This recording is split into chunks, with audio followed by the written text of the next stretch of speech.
EduTechGuys Radio, radio.edutechguys.com.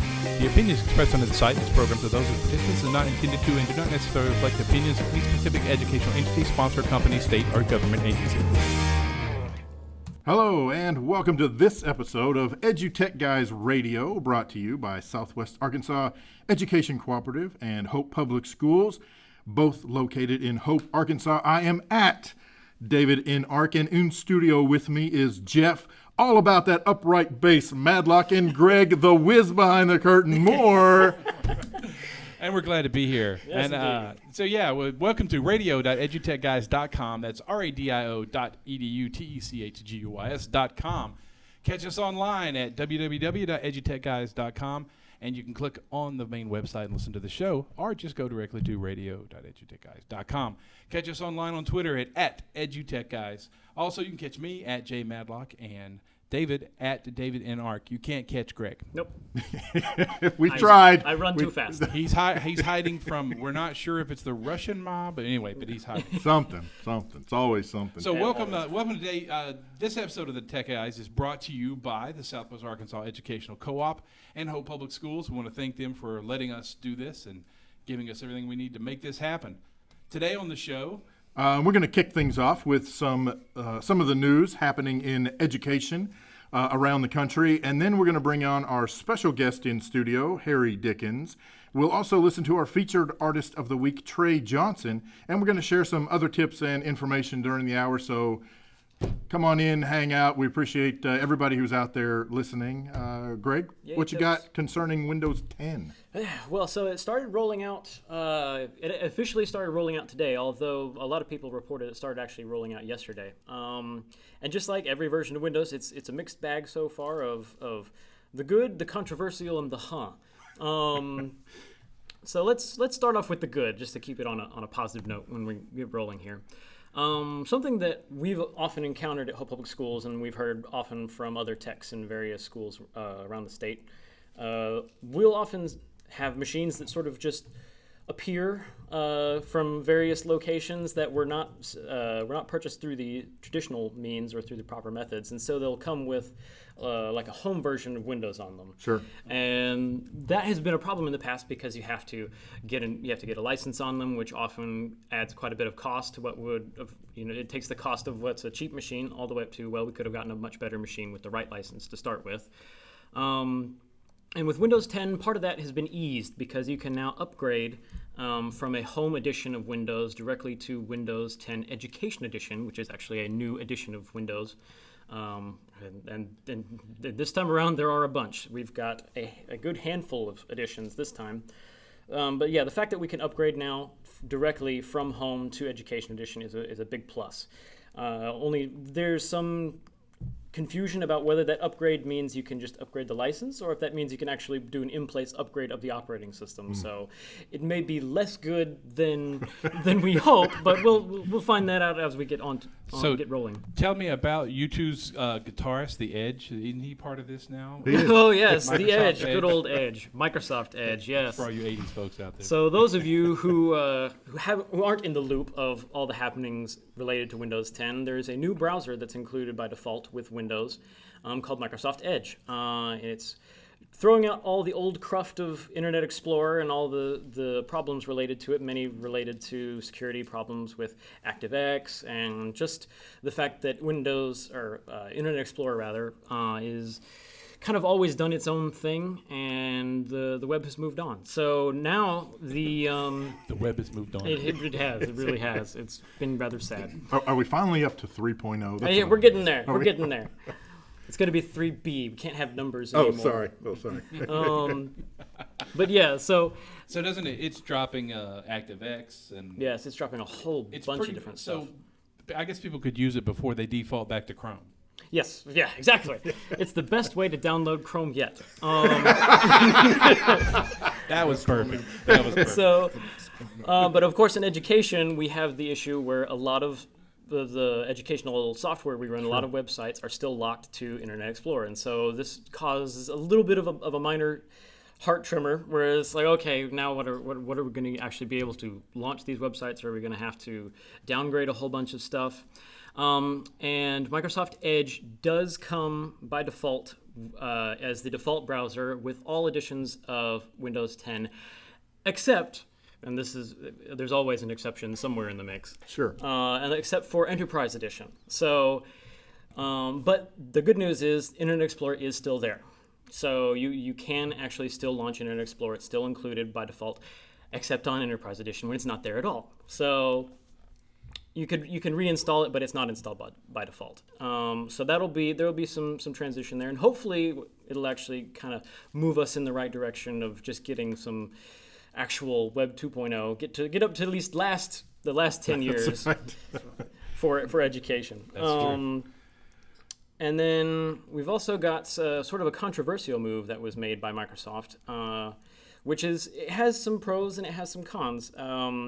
And I think David and I were discussing this earlier, and we're sort of on two different sides of the fence on this one. That's why we're facing each other. Yes, exactly. In studio, we're across from each other. So on Windows Home... That's why they're across me. No, it's not that we want to be away from you at all or anything. Yeah.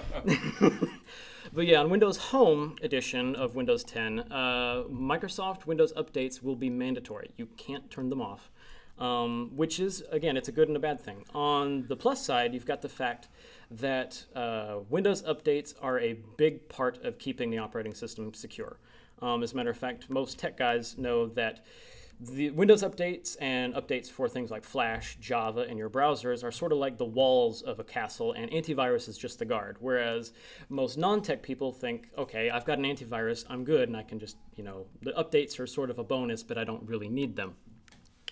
The disadvantage, of course, being that if you can't turn off Windows updates, they have this annoying tendency to sometimes just cause more problems than good. They fail to install. They install whenever you aren't expecting them to.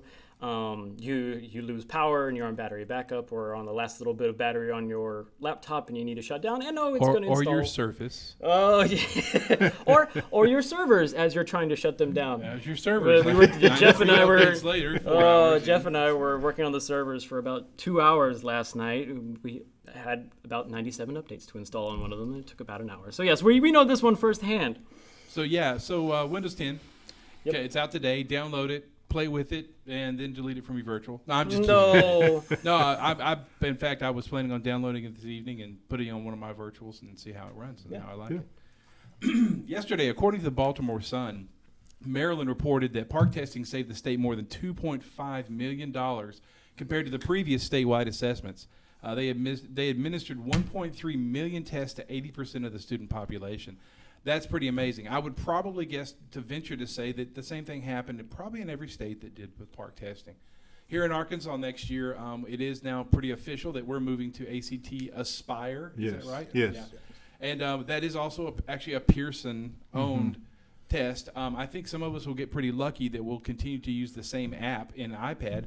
So for all the schools using iPads, Chromebooks, it would be the same old thing. It's just going to change the registration and everything. And luckily, I believe the state of Arkansas is working pretty hard to make sure that the registration is easier. It's more inclusive for the schools, so we can get some of that stuff that we had to do by manually last year taken care of through Cognos. Well, and I'm glad you brought that up because last week, and I don't remember which day it was, may have been Friday. I can't remember. They had a webinar. Tuesday. Was it Tuesday? Yeah. Okay. The other day. the other Friday. Yes, was Tuesday. Yes. So on Tuesday, the State Department held a webinar and kind of went through a lot of what we're, at least up to this point, what they know about moving to Aspire, what that's going to not necessarily look like in terms of the actual interface, but the overall program, what the rollout's going to look like. And there's going to be a lot of training in the fall aimed at tech folks and the technology testing coordinators at the districts. And then kind of like what we did last year, when it gets in and around the holiday break, just after Christmas break, somewhere in there, they'll actually do training for the test administrators, the classroom teachers who are going to be actually kind of monitoring the tests, get them some training. By then, we'll have a much better idea as to what Aspire looks like, what it's doing. So I think luckily for cool. the kids, the test will probably look exactly the same. Yeah, and really, I'm thinking that there's probably going to be a lot of it that it may not look exactly the same, but it's going to behave very similar to what we did. So Using I don't the same think interface, I don't see yeah, how I it can don't- be that much different. It's a test on the internet, on the web, or The on webs. a So program. there's some good news for the PARCC test. Saving money, that's always a good thing. We don't need any more trillions of dollars to the debt, so that works out really well. Exactly. And in case you've never heard of this before, which I will tell you, I have never heard of it before, but the 2015 Bammy nominees have been officially opened up. Harry's ears perked up, little puppy dog going, oh, hey, that's awesome. Okay, I had no idea what a Bammy was. No. It turns out that the Bammys are an education award program that is aimed specifically for all facets of education, as they say, honoring the education community A to Z. So how that specifically relates to some of the stuff that we do here, two of the nominees, do it? No, I was going to say, we're numbers, we don't apply. Oh yeah, we're numbers. Yeah, but two of the nominees. I should back up. One of the nominees is Arkansas's own founder of EduTechGuys, Daisy Dyer Dewar, the Triple D. So congratulations to Ms. Dewar. That is awesome. So she holds EduTechGuys every Thursday evening from 8 to 9 Central Standard Time. That's a wonderful tech Twitter chat. I try to participate as much as I can, and I run into Harry on there and everybody. So yeah. And then another nominee is Ben Honeycutt and Connor Jansen. And you might remember Ben's name from the conversation we had with his dad, Kevin Honeycutt, about the Open World project just last week. So that is awesome. The ceremony itself takes place on September 28th. So good luck to these great education influencers and all of the other ones that were nominated. As I went back through and looked at the list, there were some other folks that kind of jumped out there. So very cool, very cool. That's really cool. So that's kind of wrap up our tech news for the day. So we're going to jump into the main event. We have in studio today. Yes, in studio joining us now, Corwin Press author, technology integration specialist, and one of Arkansas's very own, Harry, I got your app right here, Dickens. That was good, David. I was waiting for the trumpets to start blaring, you know? You know, it's really interesting. I've known Harry a long time. Yes. We were band directors together. Yes. And we both done the music education thing into the tech thing. Awesome. He goes much farther than me, and I like to stay local. This guy's known worldwide, and we're glad to have you in the house today. I'm so glad to be in the house today. So glad to be sitting with you guys. I got to tease David about the triple Ds later, but You mean diner, diving, and dive? that was really funny. So It's a family show. Yes, what's a family I cannot show? be held responsible for your mind goes when I say something. I thought this was an educator show. Yeah, that's right. I'm sorry. Yeah, that's right. That's right. So it's an education show. So yeah, You're Harry's getting with education. Corwin Press, and I got to give your website a plug, harrydickens.com. Thank you, sir. Great plug. There's the blog. There's a lot of links. Your Twitter feed's on there, and all kinds of stuff about what you do and who you work for and who you work with. But here's the piece. Harry is an instructional technology consultant for several school districts in Arkansas and other states. He has worked with teachers and students in many schools. Harry has presented at several Common Core and Visible Learning Institutes in association with Corwin Press. So Harry, tell us what you're doing this summer. What's the big thing happening out there right now? I think the biggest thing, one thing here in Arkansas, we've talked about kids coding, especially at our high schools. And I know a lot of folks are interested in what that class will look like and what my big thing, what will kids be coding? I know my youngest son, a few weeks ago, he attends school in Texarkana, and the University of Texas brought up robots for the kids to code. And I was asking my son about some coding things, and he said, well, Dad, we'll do that in C++. I said, you know C++? I said, of course. He said, I've been using it. They're boring, Northern. He said, yeah, we did that in 8th grade last year. I said, oh, okay. So the big thing now, of course, is coding with the kids. And I was watching a webinar right before I came over. There was a webinar about vid code. And it's actually video coding with girls because, getting girls more interested in the coding piece, you have to start early. Yep. So it was a really good conversation the presenter was having and actually moving from block coding to actually writing the real code. Right. And just they were that in-between, which what we need in our middle schools, getting the kids ready for that high school piece because we got this high school piece in Arkansas, but we don't have a K-8 piece. So I was just kind of concerned about that. But I'm finding things out there. And so that's been my big push in working toward this summer just to show coding. That's cool. One of the things, Harry and I, we were just in Texarkana the last couple of days with their, they had a conference. The Texarkana, Arkansas School District was holding a conference for their staff, and he and I were presenters there. And so we were talking about this, and I still can't wrap my brain around this. Now, your son did say that he took coding as a language class. Not a math class, right? but a language class. So you could take Spanish, French, C++. Awesome. Right. That's the way it should phenomenal. be. It makes That's so the much way it more should go sense down. too because everybody, anyone who hasn't written any code, they think that, oh yeah, code and math, they're much more simple, but it's not. Code is very much more like a language than It's it a is language. like math. Yes, exactly. But that's the way you put it together too. When you debug it, that's the whole key. Is I have a run-on sentence and a comma splice. Right, exactly. It makes so much sense. So I was really excited about him actually getting to help us with some coding in the Texarkana, Arkansas schools because we just bought 2 now robots and we're having to learn different types of coding to actually make it run. So we actually have the choreograph software. We can actually do some coding, but it said you can use Python or you can use C++. And he said, hey, I can do that. That's So I was awesome. excited That is about very that. cool. It'd be fun at that age because your son's my daughter's age. Yes, they're They're in the same same age. class, actually. Yes, that's right. But it's fun at that age to kind of start getting an idea because we didn't Right. have Right. an idea. Well, we were musicians. We're going to be band directors, but kind of.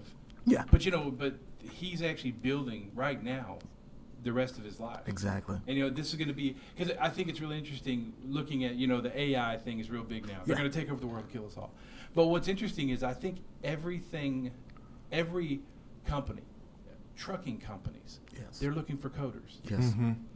Right. We need some special something written for this GPS or for this tracking these trucks, managing our refrigeration units, or what's happening in our warehouse. Yeah. Last week Harry had sent me some stuff on the Kid for Coding. It was ranked number 5 in the Atlanta Technology Contest. Wow. So, it's going really big, and I think that's a really cool thing. So.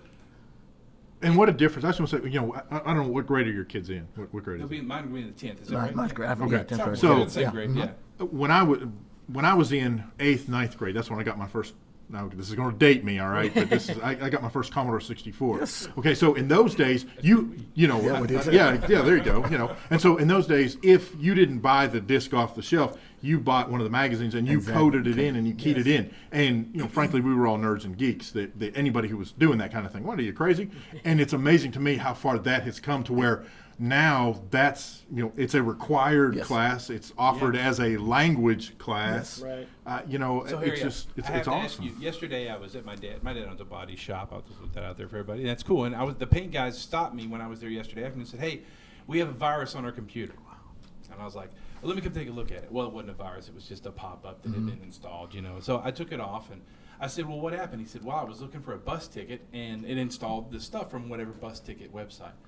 And he said, "Why does that always happen, on computers?" I said, "Well, what's really cool about what's happening in the world is the reason that tablets and apps are taking off is because those will eventually, hopefully, knock on wood, kill off viruses. If we can keep the virus out of the OS, the iOS, or the mobile OS, then an app to open up Facebook means you're not going to the web or taking any chances of getting just that. And I feel like that's where, wouldn't you agree, that's where kids are going to be developing a specific app for a specific thing. Exactly. And that's what they need to be doing. I mean, I've seen kids here in Arkansas. There was a couple of boys up in northwest Arkansas that actually wrote code. I think it may have been 2 or 3 years ago, and they were writing for companies up there, and they were making like $300,000 for the summer. Wow. You know, writing code. Well, I need to go to Running that apps. school. I'm in the wrong line. We've always been in the wrong line. It's funny how, like, growth hacking. Yeah. And that's coding. These guys are writing code and they're mining data from all these other websites and from all the browsers that are coming into websites and using certain apps, visiting Facebook. Sure. And then they're taking that code and using it somewhere else. So That's exactly right. I mean, we're looking at the point where, my Nest thermostat controller is, we're going to get to the point where now I have only certain things that it does. Right. But in a year or two, there's going to be how many third-party guys coding for my Nest? Internet Right. of Things, as it is called. The IoT. Internet of Things. Yeah. That's Bingo. exactly right. There's so many things controlled by apps now. It's amazing. Because I was sitting here on my watch, I was actually controlling my camera in my living room. I can actually see what's going on there from my watch. It's just amazing. Harry likes to point out that he has an Apple Watch. Nobody else, we are now all instantly jealous. I would like to remind those of you that have been listening to the program since our very early days. Many moons ago, back at the beginning of summer, when we were at the Corwin Institute, and Harry walked in and had the Apple Watch like the day after it came out or whatever. Every time he's on the show, he has to tell. Oh us. yeah, gotta That's where I'm going with. There's always something new I have to share about it. That's That's what it true. is. Yeah. Always, I think that's the key, though, when I look at what Harry does, because you consult with a lot. He sees a lot of people around the country and around the state and around the world. But that's the kicker is it's like revival at church. You do Yes. the whole revival and you get 3 or 4 people. Great, that's all you're looking to do. That's it. So Harry always has cutting edge technology. He knows what's going on, so that if he catches 2 or 3 teachers, then Sure. he teaches 2 or 3 That's teachers. Right. exactly So, right. I mean, I always feel like that's what it. you're That's out there exactly making right. sure you're evangelizing. Yes. Period. That's right. Amen. Amen. Everyone, brother. Amen. You're the Dickens. EduTech evangelist. I'm going to add that to your. I'm gonna add that. So back to the robots. So that's a big deal right now. Robots have always been a big deal. Think how long robots have actually been in the workforce. I remember whenever I was growing up, anytime we would go to the library, I would always check out a book on robots. I mean, Yes. back then, it was like the 6-legged hexapod, whatever, that took 2 Exactly. hours to move across the room. And Yes. now we've got bipedals that just like stroll, probably a bit more coordinated than I can actually walk across. That's exactly right. It's funny, we think of robots like that, but I think of robots that put a door on a car and then Yes. do intricate Yes. welding. And True, people think, too. well, that's a robot. But no, you've got to think of the Code that went behind into it. Sure. Yeah. to put a fine, 2-millimeter weld, in a certain place 7,000 times a week. Yes. That's pretty amazing. So coding's been there, but think how much easier it's gotten. Right. Well, and to tie all of everything we've been talking about, talking about robots, welding stuff on doors or welding doors together, and you briefly mentioned AI, and what triggered in my brain was the story not long ago of the guy who was at the auto factory and the robot woke up, quote Right. unquote, woke up and it moved and it killed Crushed him, him. Yeah. right? It was following its program, orders. Yeah. right? Program. It was That's doing it. exactly what it was told to do, and he just happened to be in the wrong place at the wrong time. So ultimately, though, one would suppose that there could be AI introduced to where it would be semi-aware the that surroundings. there was, hey, there's a foreign object here. Right. I should not Cease. knock Halt. it off into the pit. Exactly. Yes. That's and heck, on the flip side of that coin, you've got the Elon Musk, or I'm not sure. I've only ever read his name. I'm not sure if I'm pronouncing that right. And then a handful of other influential luminaries really trying to push the agenda of banning the idea of automated weapons for fully automated drones and that sort of thing. So yeah, you've got the adding intelligence Right. to keep people from being killed, and then on the flip Exactly. side, you've got adding intelligence to actually intentionally kill people. But you see, Well, I that's, was able to do that with my Legos. We were programming Legos where we actually You're able have. to kill people with No, not but I could Have you actually. ever stepped on one of them at night? I would tell you. I was able to avoid things because we have a motion sensor Sure. from it, so it can actually Right. turn away and Right. things of that nature. So you can do that program. Oh, That's yeah. just Sure. something they may have left out when they were programming those. Or it could very well be that up until that point, no one really Exactly. thought about that because theoretically, and I don't know the backstory, but theoretically, most of the people in that environment have been trained stay away from the away from robots. robots, right. This guy obviously was in the wrong every place. factory that I've been to know, has and they have giant the orange yellow- yellow yes. paint that Yes. says don't cross. Don't the go line." here. Yeah. Yeah. Mind the gap. And the only right? reason it was is because Right. it was being installed, and so even if Well, and that's a good point. You might not have even had all its software loaded yet. Right, know, that's a so- good point. the robot could have gone to the break room and that dude took his sandwich out Yeah. of the refrigerator. It could be. Very plausible. That Very can happen. plausible. That Okay, can happen. so That's what the course did You say. don't want to mess with the iron in the sandwich. No. so there was robots for you. I got. We go, you I got a million of You- them. Oh you my mentioned God. robots in a room full of geeks, and we're just We'll going go to down. go Go to town. 47 different directions. So Did I make a point? I was trying to Yes, you make a did. point. Yes, you did. I got lost in there somewhere. All right. I'm gonna crack the whip here. Yes, you go right ahead. Oh, right. Taskmaster. Changing the topic. Go for I'm not it. changing it a lot. Classrooms. Yes. Wouldn't you think the majority of your job is trying to find the bridge between teachers and students and using technology to enhance learning and really get kids excited about learning with teaching, but getting teachers excited about using technology? Because don't you think that's our biggest hurdle right now? That's our is biggest getting hurdle. teachers- Getting the teachers excited, because some teachers are scared. We've had those teachers who they're scared it'll break. We don't do things because we'll break it. I've been in classrooms where you have an interactive whiteboard that's surrounded by tape, like the tape, the orange tape. Do not cross this line. Don't cross it. So it might that's jump up and kill you. Who knows? exactly. So we don't want to break it because we're responsible for it. So if we get teachers past that point and change the way the classroom looks, not straight rows, and let kids do things on those boards and use them for what they're supposed to be using them for. So, because I could see in an elementary classroom, I had a board and I was actually teaching block coding and writing a story, and the kids were moving things on the interactive whiteboard. I just think that makes sense. Yes. Let's use it for what we need to use it for. Right. Yeah. So that has been the biggest hurdle is getting the teachers excited and relaxed. And then I was reading an article last night. A friend of mine from California, he's writing a book, and his big thing was making the technology invisible. It's just part of it. It's just part of what we're trying to get across. We're trying to get the content across, not the technology across. Exactly. It should be a tool. You shouldn't have to think about how you use the tool. You should use it Yeah, to it's get like the picking job up a piece done. of chalk. That's and exactly writing it on right. the board. Right. Yeah. That's exactly Well, right. I think the issue that many teachers face, though, is when that tool does one thing, that's not a problem. Right. Right? I have an overhead projector. It does one thing. thing. I have a piece of chalk. It does one thing. I have this computer. It does 8 billion things. Yes. OMG. That's right. It does a lot of things. That's exactly And I right. think I think that's where some of that fear comes in. think it is. And especially where I have to have this is kind of the thought of some folks.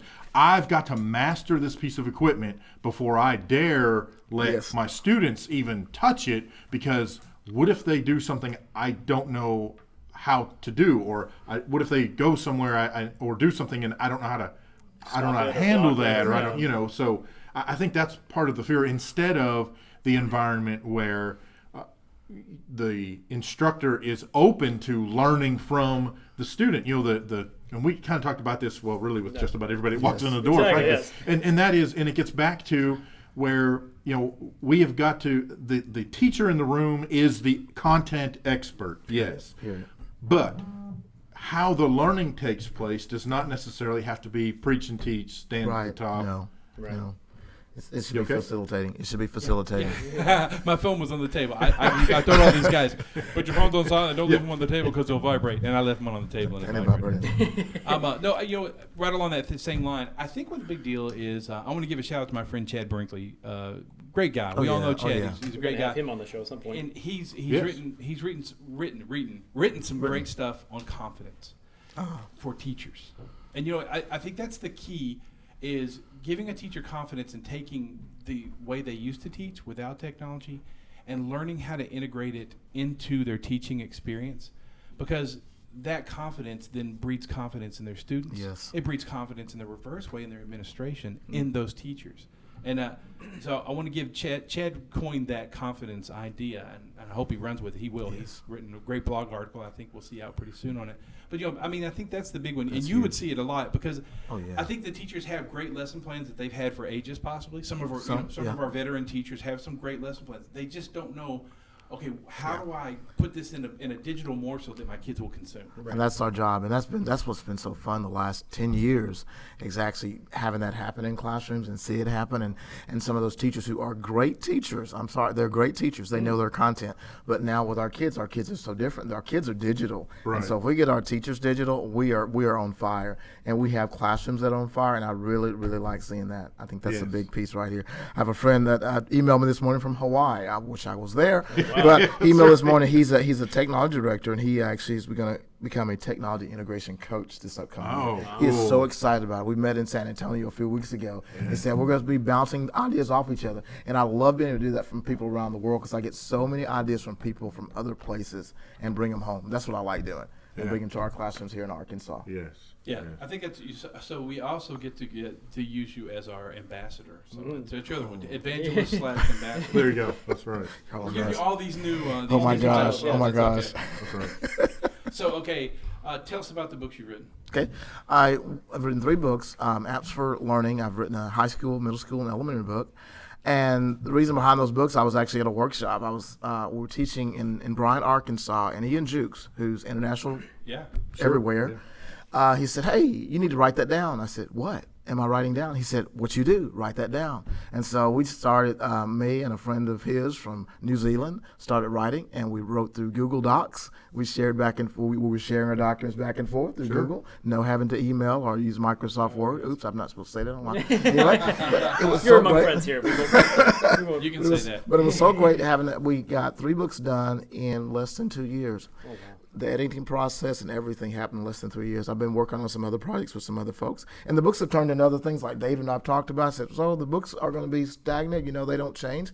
Well, one thing I like about the books that we've written, we've actually put them in the iBook store, which we can actually update those books. Oh, awesome. Yes. So that's the big plus with everything changes. And then the books have turned into other things where I actually get to teach visible learning with John Hattie, who's actually from New Zealand also, and actually bringing the technology. And then I wrote a 6-hour workshop a few days ago for Corwin, so I can actually teach that when I go to schools around the country. So it's pretty cool. But incorporating that visible learning, getting kids to self-reflect, which is number one, that lets kids grow the most. And if we let those kids self-reflect using coding or whatever we have out there, that's a great thing. That's 3 years of growth in a kid if we can let them self-reflect. And why can't they self-reflect in coding? We got some things we have to integrate. Just do it that way. Yeah, so that's been a big plus from writing the books. It's been exciting.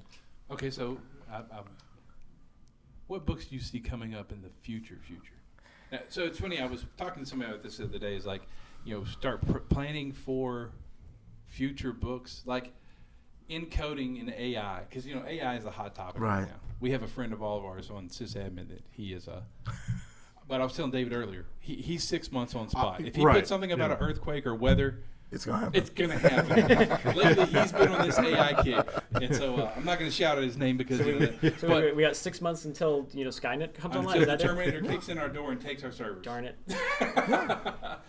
So what do you see coming down the road? I mean, you're out there. What's the next big thing in ed tech? In ed tech, I'm going to stay with coding. I'm going to stay with coding because I just see that as the next step of everything the kids do when they get out in the world. I mean, I've looked at the program as SAU Magnolia. There's a animation piece down at Magnolia.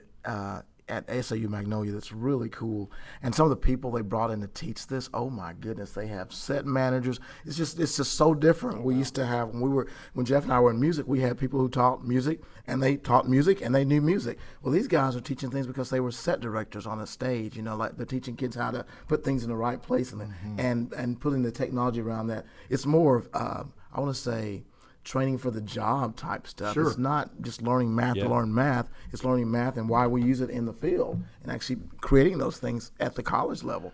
Well, and from that angle, that's one of those things that people don't necessarily associate with coding. Right? When you say coding, what's the first thing you think of? Blank screen with the green blinking cursor and click, click, click, click, click. But any kind of programming where you have to tell pieces of equipment or a piece of equipment what to do, you're coding for that piece of equipment. Exactly. Whether it's a light show that you're putting on for a play, whether That's it's exactly right. set changes, that is very cool. It is so cool. I'm just seeing especially at the Innovation Hub in North Little Rock with Joel Spencer and the things he's doing there with the code and actually having we're kids going to have him on too. Oh my God, the things they're doing there in North Little Rock, and just think about that. So we got another one of those Innovation Hubs opening up in Fayetteville already. And we're going to see one in Fort Smith real soon. And I mean, they're just coming, they're happening. Kids are going there on the weekends and they're practicing their ideas. That is just huge. That is crazy. That's awesome. So, I guess my next question do you still play? They still play? Yeah.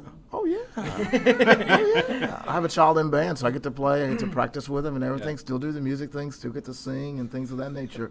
I had to ask. Oh, I knew he did, but I wanted to throw it out there. Love playing. Yeah, you never stop being a musician or you a can't. band. We're going to have like a callback show somewhere in the season where everybody we've interviewed that plays an instrument all comes in at one time. Just has God, a that'd be big so jam cool. session. That would be Seriously. Great idea, Greg. Thank you, Greg. You just got out of negative points. Awesome. I'm in the black.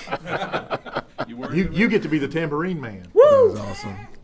Oh, my goodness. Oh, my goodness. We're crazy on this show. That's all right. So go ahead. one thing I've noticed, one thing that's in a lot of classrooms now, of course, I can talk about North Little Rock School District because I spend a lot of time there. They built a lot of new school buildings, and their classrooms are bigger. They look different. They've got spaces for kids to go and actually work on things in corners and things of that nature. They moved to interactive boards, and they're not hidden with orange tape anymore. It is just so cool how the classroom is changing. And even at one of our campuses in Texarkana at Kilpatrick Elementary, they have a Promethean wall display where the kids actually go and touch the screen and things happen. And they've asked us about, well, can we put things up there where they touch and it takes them here and there, almost like a thing link where it actually takes them different places. So the classroom's just going to look so much different when kids start creating things like that. Yeah, you find that hard, so that's true. The kids can go, can we do this? Can we do this? Yeah. Well, so what's the percentage of teachers that actually go, no, I'll do it? We run into those. Yes, running a lot of that. You get your, I guess you get your I won't say older, but your more experienced teachers are more like that because we're used to preaching from the stage. Right. Where your younger teachers, they actually, okay, go ahead and try it. That's what's happening. But I think most of the successful schools that are doing podcasts and videocasts that are student-led, and football games, basketball games, band concerts, all that stuff, morning news shows, are the ones that give the kids the stuff and go learn it. Yep. And I guess that would be the precursor to that was East Lab, because that's what East did. Exactly right. The facilitator was there to make sure they stayed on task and make sure they pointed them in the right direction. So I think that's a great question. You're out there looking at teachers. You see the young ones and the veteran ones. Yes, vets. So we'll say the old ones because that's us. Be under my bed tonight. That's right. Didn't you? Anyway, I'm sorry, Kim. Josh, is she listening? We're in the doghouse tonight. Wow. It's okay. I'm not afraid of her. Oh gosh. Yeah. You're in trouble. For those of you playing along at home, that would be Jeff's wife. Yes. She's a sweetheart. Yes, she is. And I love you dearly. I was going to say, I think the big change also has to come at the secondary, at colleges and universities. Yes. Oh, yeah. I don't know because I'm not out there, but what I see coming in, I kind of wonder if they're still going, and this is the Rizzograph, and here's how you load an 8mm film. They changed. Let me tell you, I was actually in Arkadelphia a few weeks ago, and Brandy Benton and Don Benton both, Dr. Brandy Benton and Don Benton, both work at Henderson State University. Okay. And I met their new director of the teacher program there at Henderson, and he had a robot in his office, and he was programming. He said, "This is where it's going." Awesome. I was like, That's yes. Awesome. So you're seeing that change because, I know what you're saying. Like, do they still use the 8mm film projectors? In some places, they still think that way. Oh, yeah. But we are seeing changes, and I'm so proud of Henderson State for doing that right there. That's awesome. Yeah, that was one that I always kind of wondered about because a lot of kids come out and they know how to use Prometheans and they know how to use smart boards and they know how to use Apple TVs or Roku's and they get the Surface and they get the iPad and that kind of stuff. And some of it's because I think that the students are actually pushing the colleges and universities. Yes, and that's how it should be. Because they're coming in and they're going, hey, man, why are you doing that? I'm just going to send it to you in Google Classroom. Yeah. Why should I do it that way? Exactly. Right. I'm just going to post it on the web and you can get it. Exactly. I was talking to somebody yesterday, and we were actually teaching Google, and we were talking about using Blackboard and Google, and the university they were attending. Well, they don't have that turned on for us. I said, force them to. I'm the type that I'll go say, hey, why don't we have Google turned on? Yeah. Right. And because some folks have Blackboard, and they do have Google turned on. In my class I'm taking right now, Google is turned on, and I use my bibliography tool that's in Google Docs, and I upload my documents that way, but no problem. Yeah, that's the best way to do it. Yeah. I mean, it's funny that's where we are. I was walking down the stairs the other night with my iPad, and I thought, this is so weird. Even though I've been doing this my whole life, sometimes I look back and I go, This is a far cry from playing in the front yard with the water hose, and the highest tech thing we had was 3 channels on a black and white television. Isn't that wild? Isn't that funny? Yeah. The lives that we've lived, you know. Mm-hmm. Now Greg's never known that. He's always had. Hey, I started out with a Commodore. We started out with the Commodores. That's right. Easy as a Sunday morning. Yeah, we started out with the Commodores. That wasn't the Commodores, was it? But, yes. But anyway, no, it's funny where we've come to, and I guess you're right. I can see how it can scare a lot of people, you know. But it's fun to watch the veteran teachers get it. Yes. Oh, Oh my yes, God. that's what- I had one dancing a few weeks ago. We were talking. We were Yes. doing things in Google, and she said, "I can do that in Google," and she got up and danced. It was so neat. But everybody else they got into it because they said, "Look at the things you can do in Google, and your students can do in Google, and you see how much they can produce." I mean, because we want kids creating, not just receiving. We want them to create as much as possible because that's what they have to do out there in the real world. I had to explain coding to a teacher the other day, and I said, "When you get in your car, what do? I started. Don't you do that on your computer also?" She said, "Oh yeah." And all these things happen when you start your car. I mean, all the electronic things that happen. She said, "I said that's the coding piece." She said, "Oh, I get you. I get you." You know, I think that's one of my favorite IFTTT. If this then that, I I get too many T's in it. But you know, that's when I like to show a lot of teachers and go, play with this. You can't hurt anything, and look at it because it's kind of easy coding, Right. Yeah. super easy Yeah. coding. There's a great app, by the way, for the iPad called Workflow, where you can build Yeah. all these beautiful workflows, and that's what Workflow is. It's just visual coding. It's coding in chunk. Period. You know it, and that helps teachers really understand it. But yeah, I love it when a veteran teacher kind of gets it. And I think that might be the key for us. And we always try to give teachers so much. There's just so much PD, and we try to go. And you remember the days when we would just teach Word and we would teach PowerPoint. Yes. And I think that was probably putting the cart ahead of the horse, because we should have been talking about why do we do this and why is this going to here. The basic concepts. Yeah, at the the basic ground concepts. level. Because I think we always thought, can you move the mouse? Are you not? Are you not clicking a folder and dragging around the thing? Right. Well, Trying but to, you know. but by the same token, I started teaching teachers back in '98 or something, somewhere in there, a long time ago. You also have to think back, though. Back then, that's exactly the kind of skills that we were having to teach. Yes. Not just and even now, we keep talking about veteran teachers, but there are a lot of brand new teachers who do not have the tech skills, and that they might need to have or even want to have. They even themselves wish they had some more tech skills. So, part of that in those days was we had to teach those very rudimentary skills because we had people that were clicking the wrong mouse button. And granted, yes, we still get that now. You get the folks who would pick up the mouse and talk to it, thinking that is how you enter data, thinking it was a They microphone. were just ahead of their time. Yes, that's they were right. at That's right. 20 years ago. So, but I definitely agree in terms of the applications that we taught. Now, I don't know about you guys, but when I first started teaching applications, I taught them the way I was taught applications. How was I taught most applications? You go away for a week out to some company somewhere who for a week is going to show you everything you can do in Word or everything you can do in Excel. Right. No real world application whatsoever. exactly. It's just, here's all the features, A to Z, Right. Merry Christmas, kick your butt out the door with a piece of paper. Exactly. Yep. And so that's how I began teaching. I was teaching Word, and that's what I was teaching. I was doing A to Z Word in 3 hours, and of course the teachers were like, "Whoa!" Glaze over. But over time, I've been taught and have learned that the main thing is, what are you wanting to do with it? Right. What's the goal? What are you trying to accomplish? Oh, and by the way, here's this tool that can help. Exactly. Even better, here are about, 5 or 6 different tools.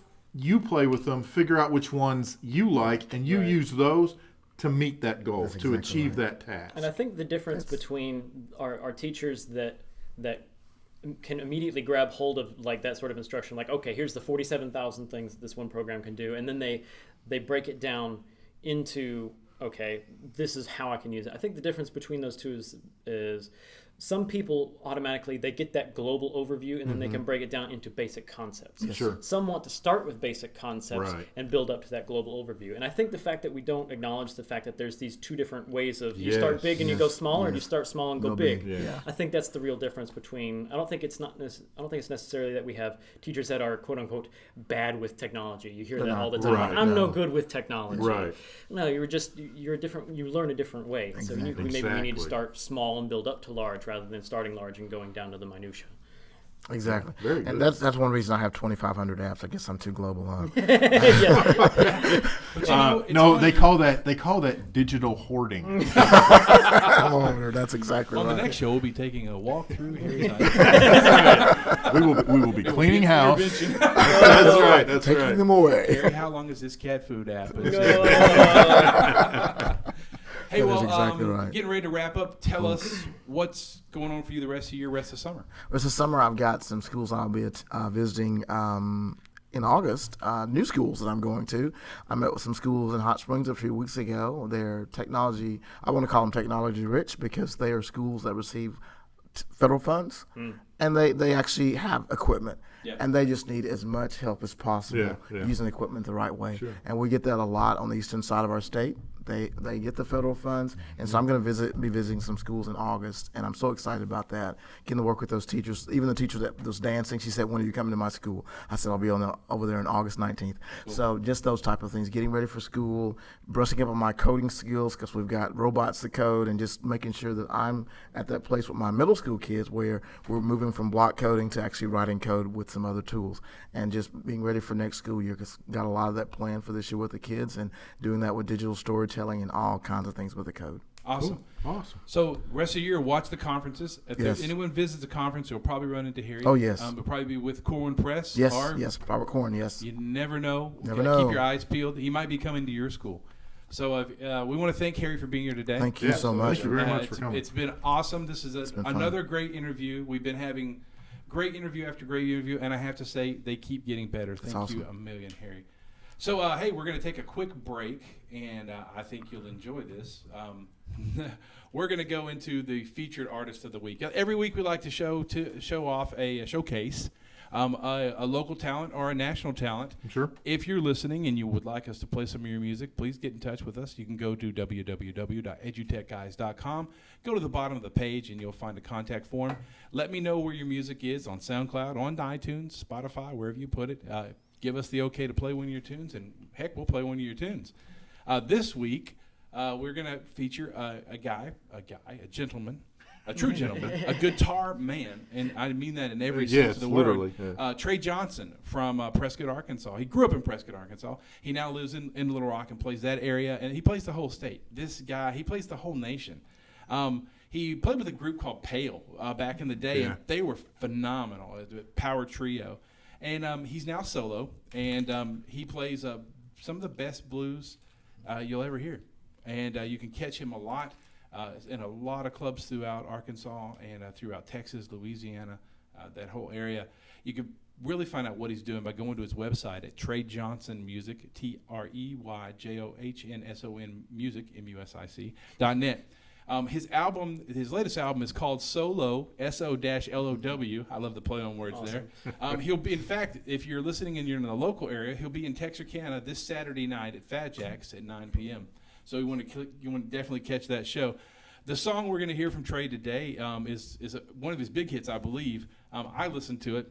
It's on iTunes. You can get his albums on iTunes. You can also get this song, and it's the song called Black Dog. So sit back and take a listen to it, about 3 minutes, and we'll be back in just a moment.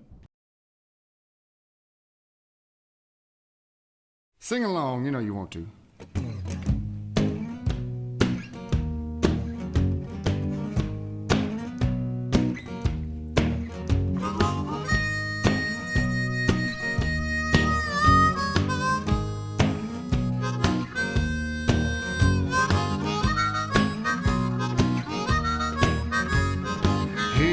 Mama said the way you move gon' make you sweat, gon' make you groove.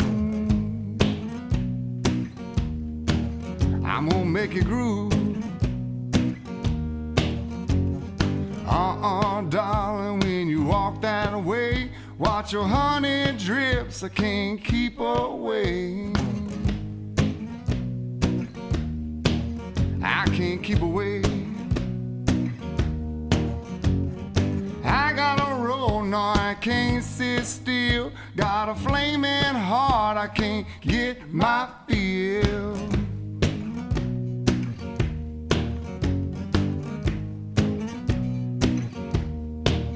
I said, oh, oh, oh, oh, oh, oh, oh, oh, oh, oh, oh, oh, oh.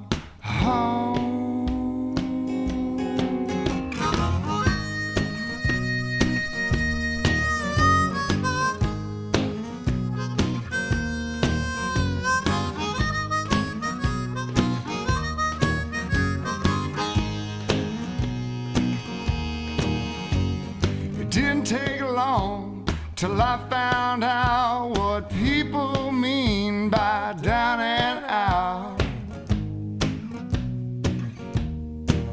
Honey, don't you count me out. She spent my money, she took my car, tried to tell her friends she gonna be a star.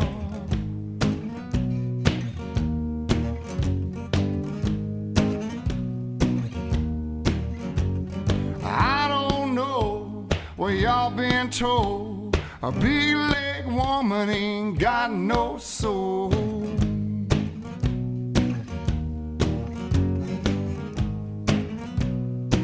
Let me hear you. I said, ah, ah, ah, ah, ah, ah, ah, ah, ah, ah, ah, ah.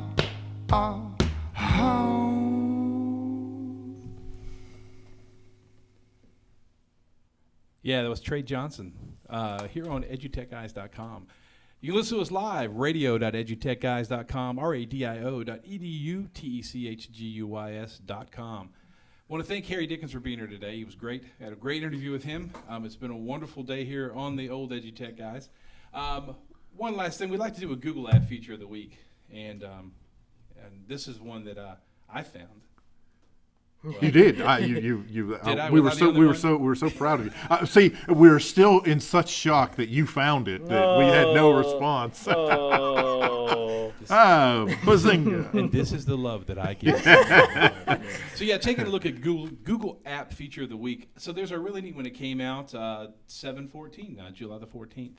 What it is it's disabled downloading, printing, and copying of any Google Drive file. So you're thinking, well, okay, what's that a big deal about? Well, here's what's really great about it is you can still share the file for editing. So you can share a file for editing and people can work on it, but they cannot copy, print, or download it. So that comes in real handy if you're sharing stuff that contains like sensitive information that you don't want shared broadly or leaked even, you know. So this new option, it's available for any file stored in Google Drive, including documents, spreadsheets, and presentation created with Google Docs. To enable this feature, you open the sharing dialog from any Google document, spreadsheet, presentation, anything on the drive or on the web, and click on Advanced in the lower right-hand corner. Everybody know where that is? Yeah, right.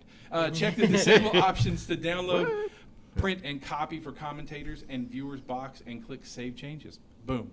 That comes in actually pretty handy when you're working on some stuff that you really need to keep, you want to share, but you don't want out there. Now, someone could take a screenshot. Someone could take a screenshot of the screen. There's always ways around it. But at least this way, you know, they're not going to print it and leave a copy on their desk, which a lot of our veterans like to do. You know, and they're not going to download it to their machine, and then that compromises the security of it dramatically.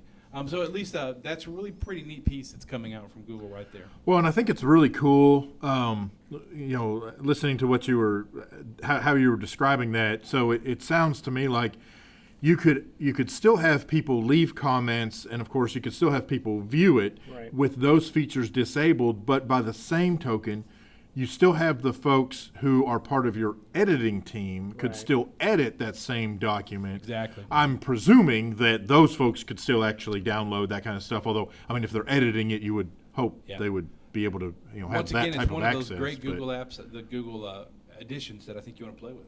That's very cool. There's man. actually a neat website out there, and it's the Google Calendar of Apps Changes that's out there, put out by Google.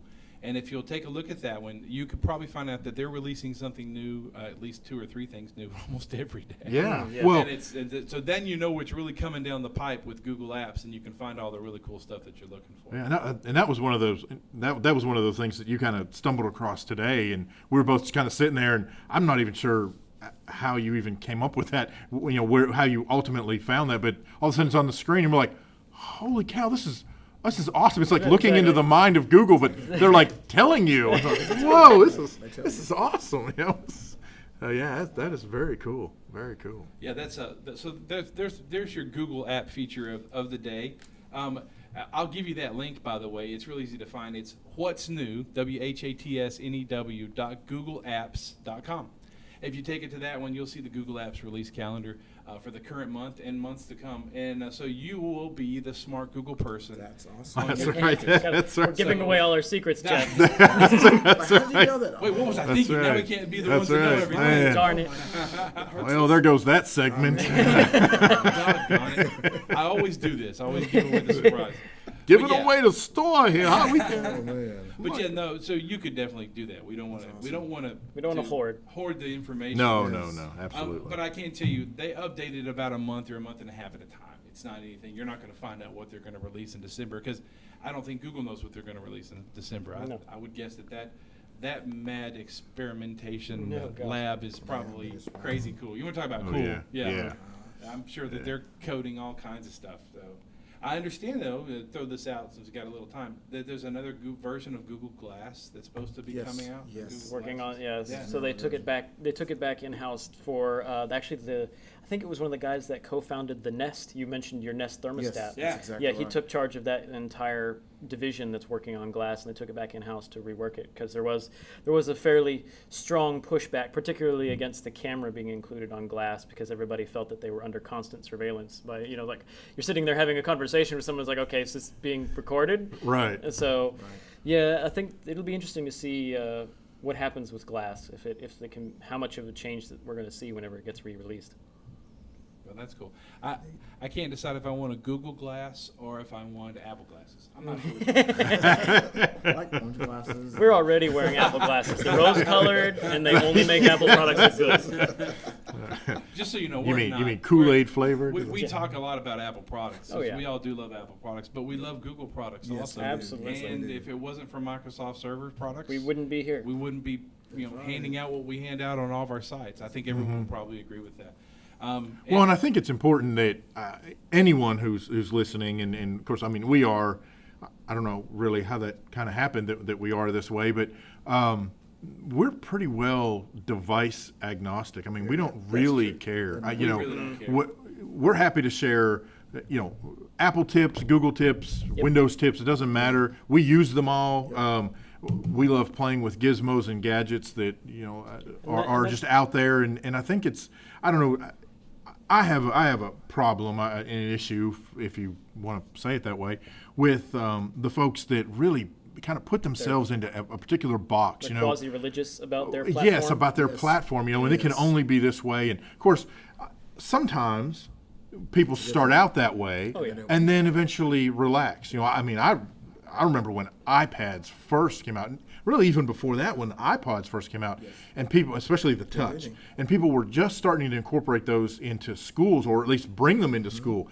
And how many tech folks just absolutely flipped out and said, "Well, we're a Microsoft shop. You can't bring in that's Apple." Well, it is Apple, but it's not Apple. I mean, it's not End of the world. Yes, and many of those folks have relaxed a little over the last, how long has iPod been around?